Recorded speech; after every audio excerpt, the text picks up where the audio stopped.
Всем огромный привет! Ну что, пришло тепло, и знаете, я для своей дочки решила сделать новых бантиков, тем более, что именно бантики мы носим в теплое время года. Не люблю, когда под зимними шапками мы надеваем бантики, они превращаются в неизвестно что и портятся очень быстро. Но когда на улице тепло, ребенку можно надевать на голову все, что угодно. Ободки, бантики, резиночки, заколочки. Так что сегодня я покажу вам те варианты, которые я делала. И я старалась сделать их очень простым способом, но чтобы выглядели они очень красиво.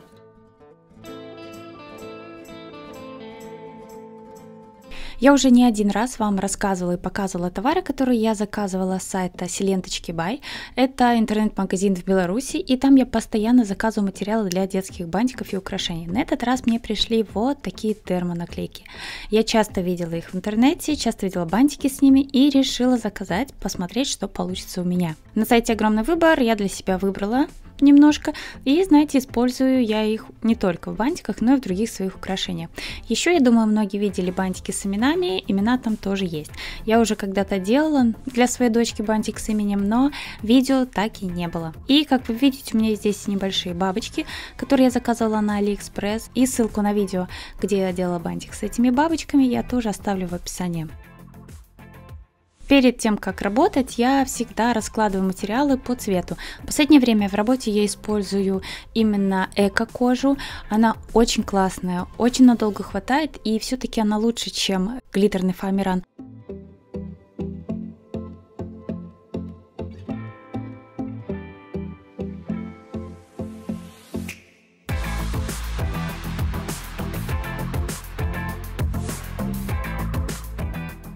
И еще у меня целая коробка шаблонов. Кстати, они у меня тоже с этого магазина. Я буду сегодня выбирать совершенно разные шаблоны и делать бантики, комбинируя их между собой. Так что начинаем. Для первого варианта своего бантика я обрисовываю сам шаблон на искусственной коже, и обязательно нужно зажигалкой пройтись по краю, так как ниточки висят и это выглядит не очень красиво. В работе я использую несколько шаблонов для того, чтобы бантик был намного интереснее.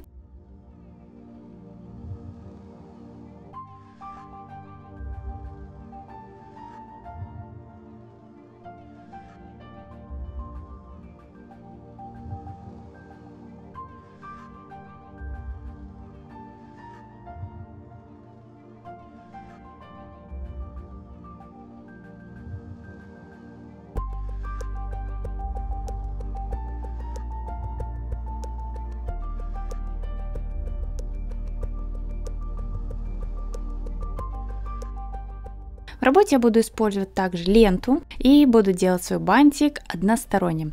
Точнее, одну сторону из одного материала, вторую из другого. В таких бантиках мне больше нравится использовать репсовые ленты, чем атласные. И, кстати, по ходу работы я всегда подрезаю ленточку где-то короче, где-то длиннее. Переходим к переводу картинки на саму ленту. Я срезаю лишнюю бумагу по краям и с помощью утюга перевожу картинку. Самое главное в этот момент долго подержать утюг и дать своей картинке остыть. Тогда бумага сходит хорошо и картинка надежно держится. Я же по ходу работы все-таки один раз промахнулась и один такой рисунок приклеила очень плохо. Я не сказала, для бантика я брала отрезок репсовой ленты приблизительно 9 сантиметров. Складываю ленту пополам и стягиваю, делая вторую половинку своего бантика.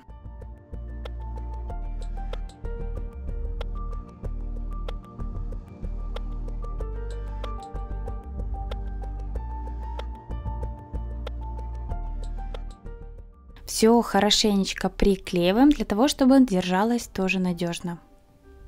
И закрепляем на резинку или на заколку. У меня есть вот эта бобина бежевой ленты, и я ее всегда использую для того, чтобы резинка с моим бантиком очень надежно держалась. Для начала я приклеиваю и соединяю бантик к резинке при помощи ленты, а уже сверху приклеиваю полоску или из искусственной кожи, или из того материала, который я использую в своем бантике. Потому что если вдруг где-то искусственная кожа или другой материал у вас немножко отклеится, таким образом у вас будет держаться все намного надежнее. И вот такой бантик у меня получился. Я думаю, в работе со следующими бантиками очень много объяснять ничего не надо, так как делается, в принципе, все аналогично. Я покажу вам только процесс того, как я делала и какие шаблоны я использовала в своей работе. Ну а если у вас будут какие-то вопросы, обязательно оставляйте их в комментарии, я отвечу на них.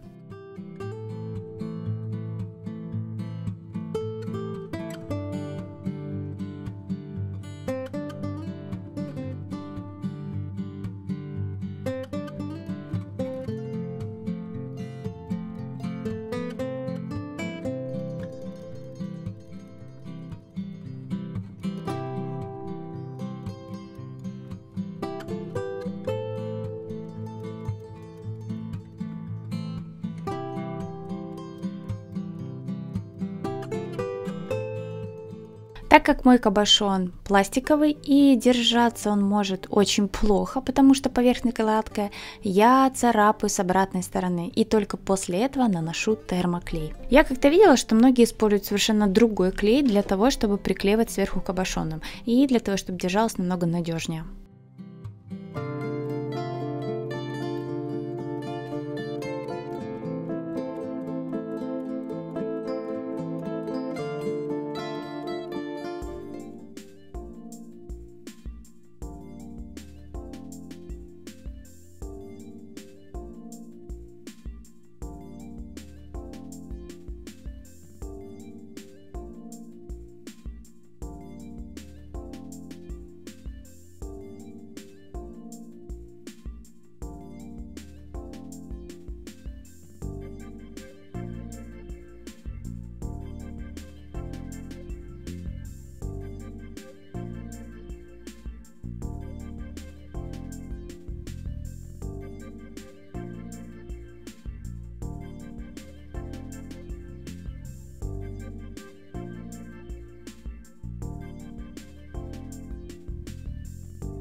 Именно в фиолетовом бантике я хотела приклеить две наклейки, и как вы видите, одну мне пришлось убрать, так как я ее очень плохо приклеила, но работать уже на готовом бантике, приклеивать его сверху было неудобно, поэтому я свою пандочку просто потом приклеила на совершенно другой бантик.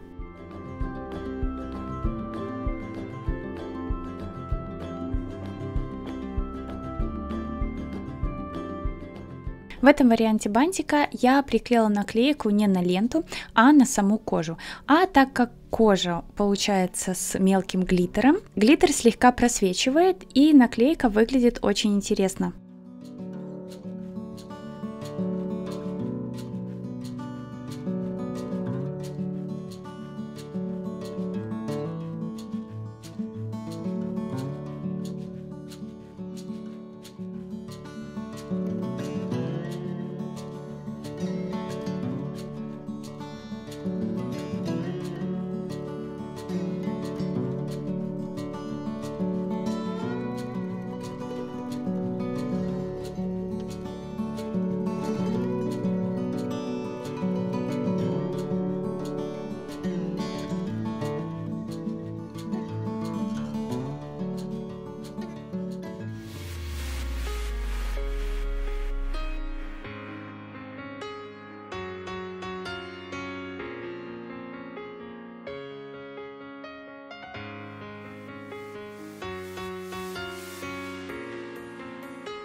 Но у меня получились вот такие бантики. Я надеюсь, для вас окажется это видео полезным, и вы найдете для себя идею для создания новых бантиков.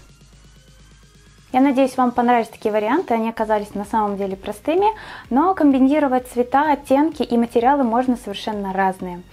Если вы еще не подписаны на мой канал, подписывайтесь, ставьте лайк. И также не забывайте нажимать на колокольчик, чтобы не пропускать мои следующие видео. И до новых встреч. Пока-пока!